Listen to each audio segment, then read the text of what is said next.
All right, welcome back to the Spread Zone, the only podcast dedicated to making you, our loyal listeners, some serious cash. So Riz here, and as always, my buddy Tim and my buddy Anthony, and as always, our great partners, FanDuel. We got to thank FanDuel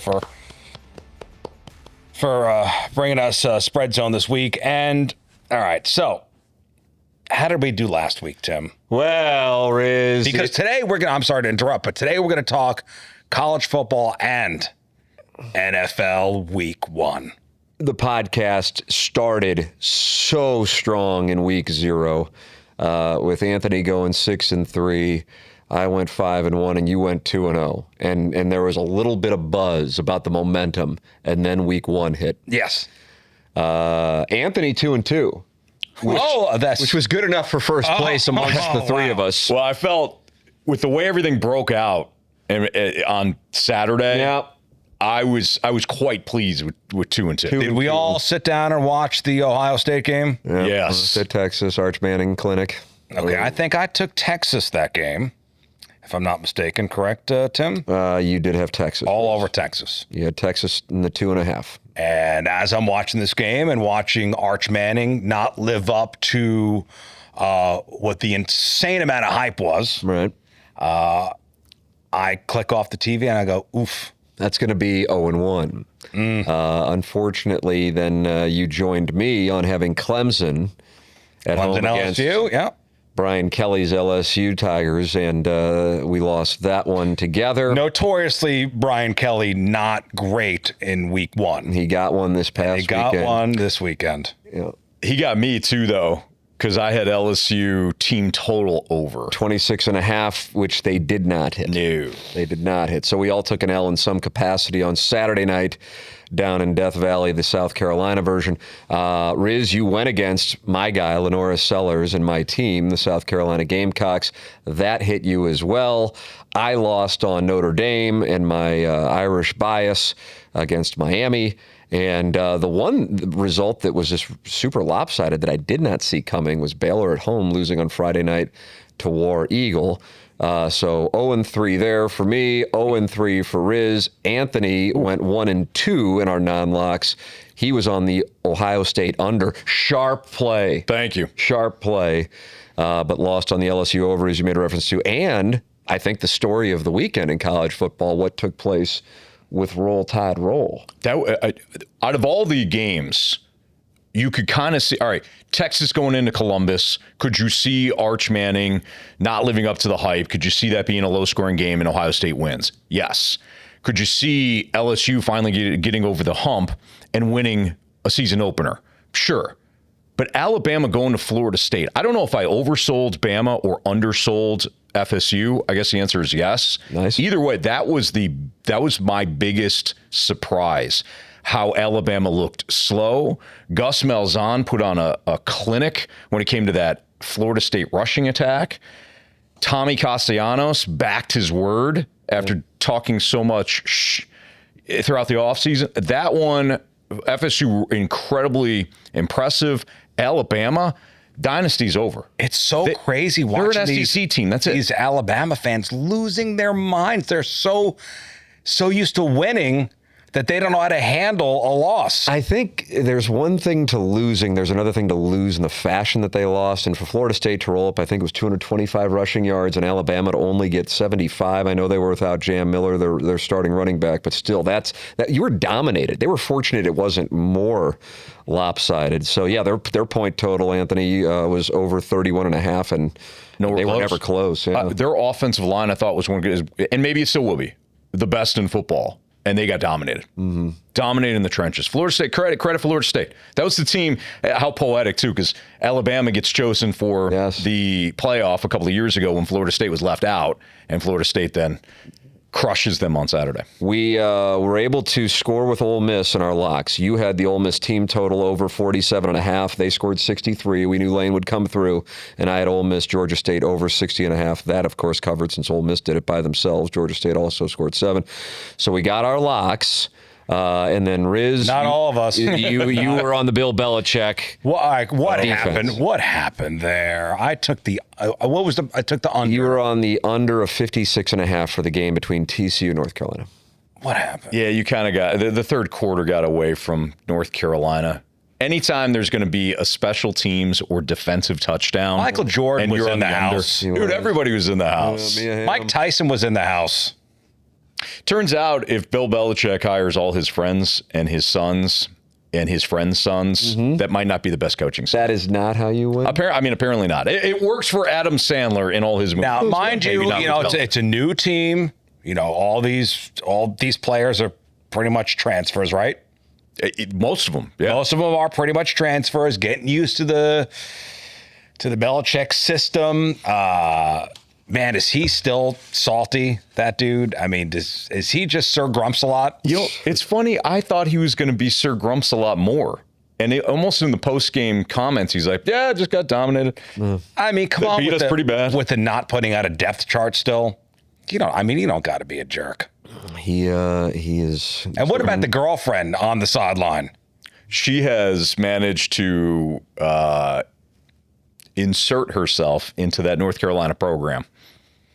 Yeah, she's stalking around the sideline with the players. Yeah. That's wild. She's probably giving them advice. Cover 2, cover 4. So, yeah, my lock did not hit. Thinking that Belichick NFL defense Keep that defense and TCU in check. Yeah, that did not hit. So 0-1 on the lock there, Riz. 0-4 overall in the week. You're 2-4 through our 2 weeks of the spread zone for a 33% conversion. Anthony and I got our locks, so we're 1-0 on our locks so far. I'm 6-4 against the spread. That's 60%. Our leader at the moment, Anthony Stalter, ladies and gentlemen, 8-5. Wow, look at you. 63%. But I think that, Tim, you sold the wrong thing here. Oh. We're 2-1 on our locks. Think about that. That's a 67% conversion on locks. Boom. Profit season once again on the spread zone. Thank you, one. FanDuel. Well, let's keep it rolling, guys. Okay, so we got to take our first break. We'll come back. We are going to dive headfirst into week 2 of college football. We each have 3 picks. Hopefully, we'll make you some money. Do not go anywhere. And you know what? Here's where you can go. Maybe you open up that beautiful blue FanDuel app and get the lines ready, because we will be back on the Spread Zone. All right, and we're back on the Spread Zone. It's time to make some money on the college slate. So we've each got 3 games, and I think maybe there's some doubles here.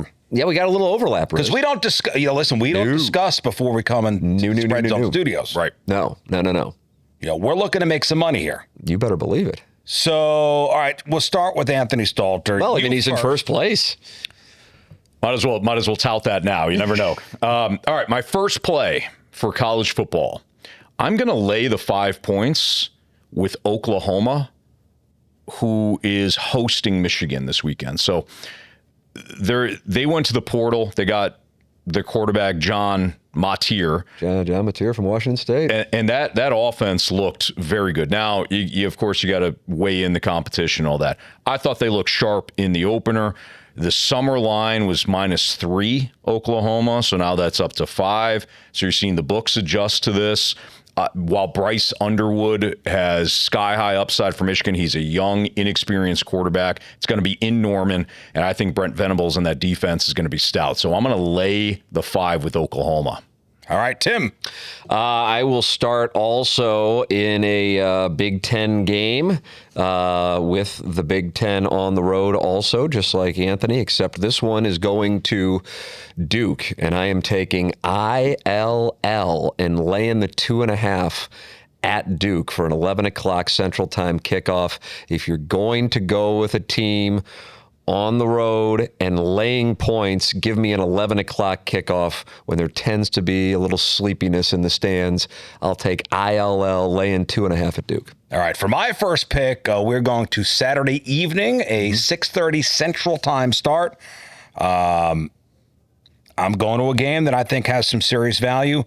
Vanderbilt is getting 3 points on the road against Virginia Tech. And actually, I think it's 1.5 now. Is it 1.5? We move lines on this Make sure we get the right lines. I'm sorry. I got to get the right line here, the right FanDuel line. Vanderbilt is getting 1.5 in Blacksburg on Saturday night against Virginia. I'm taking Vandy and the plus 1.5. I think the wrong team is favored here. I'll take the ball right back to not to block you here, but I'm on Vanderbilt as well. Coincidentally, we both are on the same thing, and that did us so well when we were both on Clemson last week against LSU. So let's keep that momentum rolling. Vandy looks solid, right? And honestly, I'm buying on Vanderbilt. And I honestly, make them a slight favorite in this game. Bet this one early.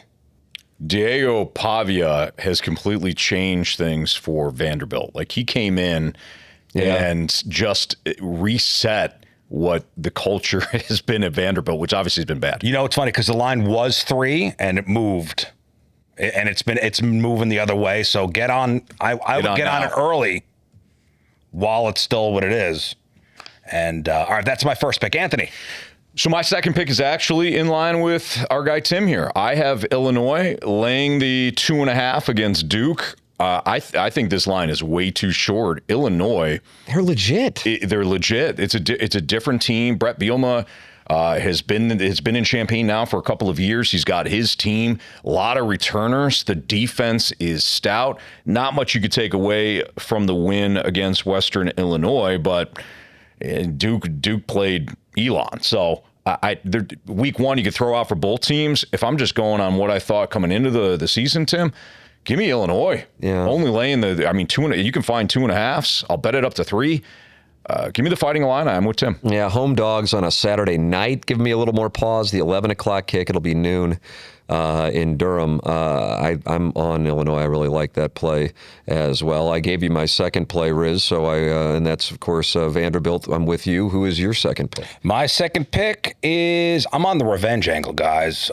Who made you money last weekend? Ole Miss. Ole Miss, hotty toddy. Ole Miss lost to Kentucky last year in a game that pretty much derailed their playoff hopes.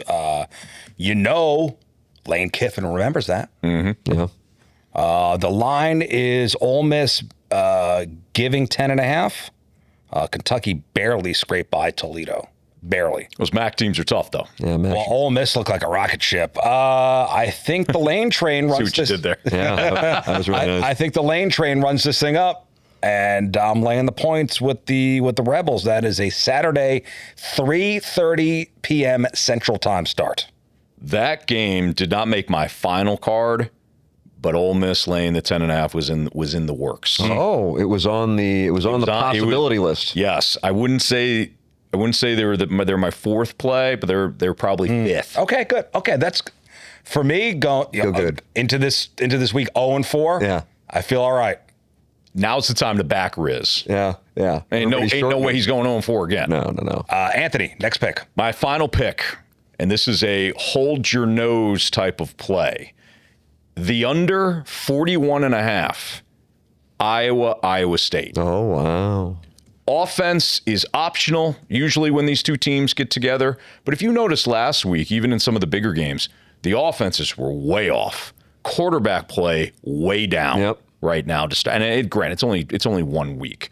Rocco Becht is one of the quarterbacks that look pretty good. But if you remember, our first play of the year in Dublin, Iowa State first quarter under with Kansas State. You circled it. First half under, across the board. These games tend to be a slog. Early totals were open in the 40s. I think that this is the best play here. And again, this is one where you just you lay it and you don't want to watch it because it's just going to be a defensive slog. But give me the under 41.5 with Iowa and Iowa State. Tim. My final college play, Riz, will be a team I went with last week and I lost.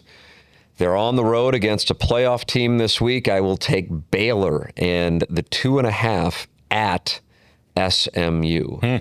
Baylor was worked over last Friday night by Auburn and War Eagle. I think Baylor and Dave Aranda bounce back this week, and I will take them against the SMU Mustangs, getting 2.5. I'm on the same game, but I'm looking for fireworks. Okay. The total in the Baylor SMU game is 65.5. I'm gonna hammer the over. Okay. I'm gonna hammer the over 65.5. Both these teams play at a pretty blistering pace. Yeah. Baylor's defense could not stop the run against Auburn, and SMU has a stable of running backs ready to go. So on the other side, Baylor's offense can sling it. This is going to be, I think, a track meet. A lot of running, maybe a lot of scoring, hopefully a lot of scoring. So take the over 65.5. I like that one too, Riz. Yeah. Lashley's offense, I think, is going to vertically annihilate Baylor's defense. But Baylor can strike back as well. So, all right, that's a wrap on college football. When we come back on the Spread Zone, the moment we've been waiting for.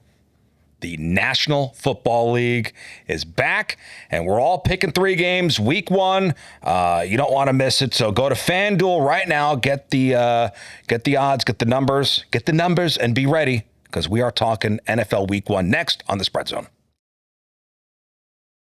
All right, we are back for the final segment of the Spread Zone, as always brought to you by FanDuel. It's time for the big boys, NFL Week 1. So let's not waste any time with our picks. Stalter, you start us off. I'm going to start with the very first game of the season, boys. Eagles and Cowboys. Hello again, everybody.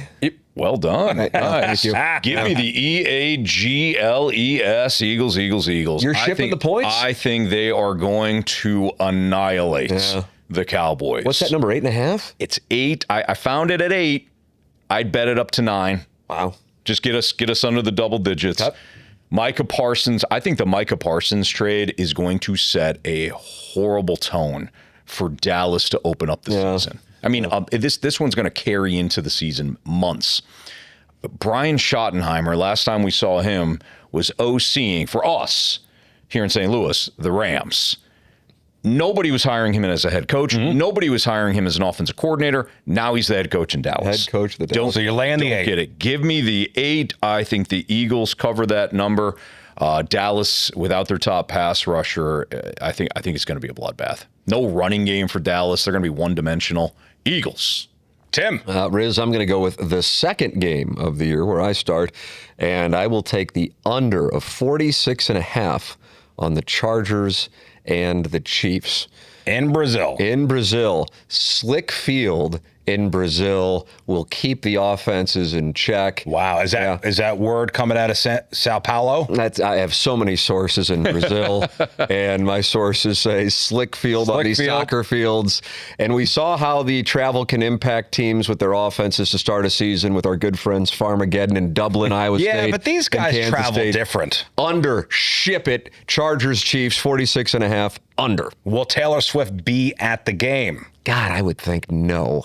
You think so? That's a prop bet we can put out there. That's a prop bet we can put out there. I'm going to say no. I'm going to say she avoids Brazil.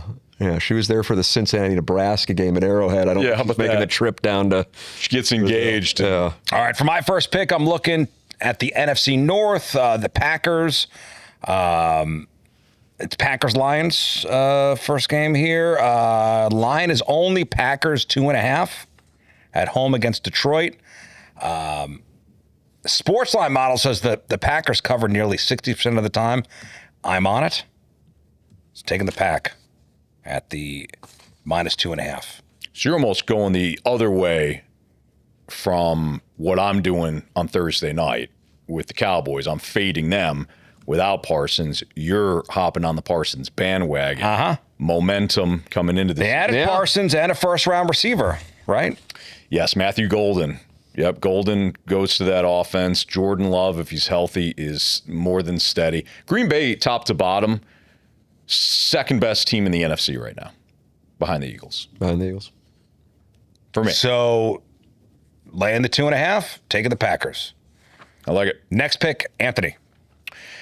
Bills, Ravens, under 51.5. Wow. It's the highest total in week 1. If this game were week 4, week 5, both offenses get going a little bit, different story. Both defenses are stout. In fact, the Eagles, for my money, best roster in football. Baltimore, second best. But I think they're interchangeable. Baltimore's defense is excellent. I think Buffalo will try to keep the game on the ground. I know both teams have high scoring potential. This is a lot of points for an opener. And I think it's going to be a slow start. I wouldn't mind the first half. first half under, but I will I'll take the under 51.5 for the game. Well, what a moment we have here on the Spread Zone, Riz, because I am going with the over. Oh, our first. Wow. Is this our first conflict? We have a conflict. Oh, no. Yeah, I'm going with the over on the Ravens and Bills. Allow me to give you my reasoning. Yeah. I believe for the Sunday night game for the first weekend of the NFL let the boys play, so to speak. I have so many conspiracy theories regarding NFL wagering. It's going to get deep and dark on this podcast. And they want to say, look at Lamar Jackson and Josh Allen. How great is it to have the NFL back on Sunday Night Football? Something like 34-31, over 50.5. I agree. The total is ridiculous. Over 50.5. All right, for my second pick, I'm going to go to the well of terrible defenses. So last year, the Panthers and Jaguars were number 31 and number 32 in points allowed. Now, how many teams are there in the NFL, Riz? 32. That's correct. Wow. Yep. So now you have two exciting young quarterbacks. You know, you got Bryce Young, you got Trevor Lawrence with new weapons and we'll say creative coaches. This game has shootout written all over it. I'm taking the over 46.5. That is a Sunday noon Central game. All right. All right, Anthony. San Francisco, Seattle, under 43.5. Two teams that know each other well. Offensively, I think San Francisco is going to be fine over the long haul, but they traded Deebo Samuel in the offseason. Brandon Ayuk is missing the first, 4 or 5 weeks of the season. Juwan Jennings still dealing with a hamstring injury. San Francisco, offensively, not at full strength. I think they'll lean on the running game. And Seattle is led by McDonald, the head coach, who is a defensive-minded head coach. A lot of the times you'll see a heavy reliance on a running game when you have a defensive head coach. So give me the under 43.5. I think this is going to be low possession, field position game, and both defenses are pretty good. Okay, Tim. This is more NFL conspiracy theory wagering. The Vikings are only favored by 1.5 against the Bears on Monday night. A lot of people lose money on Thursday. Then they'll lose on Friday. Then they'll lose on Saturday. Then they'll lose on Sunday. They'll go, I got to get out of the hole. It's obvious you bet the Vikings. They're only giving 1.5 to the Bears. Bears plus 1.5 at home with Caleb Williams and his wide receiver trifecta. I like the theory. I like how you kind of walked us through that. Now, is there a Hawaii game on Saturday night? Ooh, where you can bet the over late at night? You go across the pond, Absolutely. as my friends and I used to call it. Yeah, I'm going across the pond tonight. Yep. All right, for my final pick, I'm trusting the model from Sportsline, which has this as an A-rated play. The Commanders are hosting the Giants. Washington, they won both games last year. They have their QB Jaden Daniels entering a second season. They're at home. I'm laying the points. Give me the Commanders minus 5.5. Commanders minus 5.5 against the woebegone New York Football Giants. All right, boys, the picks are in. The picks are in. Except we got one more left. And this is where we're 67% against the spread. Thank you, Tim. Guys. Time for our FanDuel Locks of the week. The one pick we feel most confident to make. And we want to make you some money, guys. Yep. So we'll start with you, Tim. Let's go with our FanDuel Lock of the week. Well, Riz, they burned me last week when I went against them. Hugh Freeze has War Eagle flying high. They're at home a Saturday night against a team that lost 31-0 to Barry Odom's awful Purdue Boilermakers. Now they got to go on the plains of Auburn, and they're getting 43.5. It won't matter. Auburn works over Ball State, and they will cover the 43.5. That is the lock of the week on the Spread Zone podcast. Lay in them. For Tim. 43.5, brother. Wow. Yeah. Against a MAC team. 59.5 doesn't matter. You're just name your price. Alt lines. Wow. Yep. He's fading Maction. Yep. Riz. My lock is in the NFL. Now, what do we know about the Bengals? They can score. Yep. And they can't play defense. That's right. What do we know about the Browns? They're just terrible. Right. I was wondering what they know. Give me, despite the Bengals scoring potential and bad defense. Give me the under 47.5 as my lock for Bengals and Browns. The Bengals week 1. If you remember last year, the Patriots game, they lost like 17-10 or something. Yeah. Shocking, right? The Bengals typically start slow. It's one of their big issues. It's not just they start slow when it comes to win-losses. They start slow offensively. Cleveland, again, I don't see how they contribute enough. Even against a bad Cincinnati team, I don't see how they contribute enough to get this over 47.5. So give me the under 47.5 in that AFC North battle. All right, for my FanDuel lock of the week, it's the Arizona Cardinals laying the 6.5 at home against the New Orleans Saints. Now, I'm all over this one. In fact, according to Ian McMillan at SI.com, this pick is a, quote, no-brainer. Oh, is that right? Uh-huh. So the Saints are projected by many to be the worst team. Yeah, warm garbage. Spencer Rattler. In the entire NFL this season. That's right. Spencer Rattler was just named their starting quarterback. 0-6. Yes. 0-6 as a starter last year, completed just 57% of his passes. On the flip side, Kyler Murray is a fast starter historically. With the spread sitting just under the key number of 7, you're getting a home favorite with the far superior quarterback against a team that is terrible. So give me the Cardinals, lock it in, minus 6.5. That's it for me. There it is. The there you have it. Boys, I feel good. Yeah, this is our time. This is our time. Welcome to profit season. Oh, right. Well, let's see what happens. You know, we got some games starting. We're recording this on Wednesday. The season officially starts tomorrow. Mm-hmm. And we'll be back next week with how we did. Hopefully you guys do great. And we appreciate you all listening to the Spread Zone. And reminder, all our picks are made on the FanDuel Sportsbook app. So make sure you download that. And we're building bankrolls all season long, guys. Darn right. That's what we're doing. For Riz, Tim, and Anthony, we are the Spread Zone. We provide information about sports betting for entertainment purposes only. Please confirm gambling regulations in your state of residence. To participate in sports gaming, you must be 21 years of age or older and be physically present in a state where sports betting is legal. If you or someone you know has a sports betting or gambling problem, please call 1-800-GAMBLER or visit www.ncpgambling.org for more information and further assistance.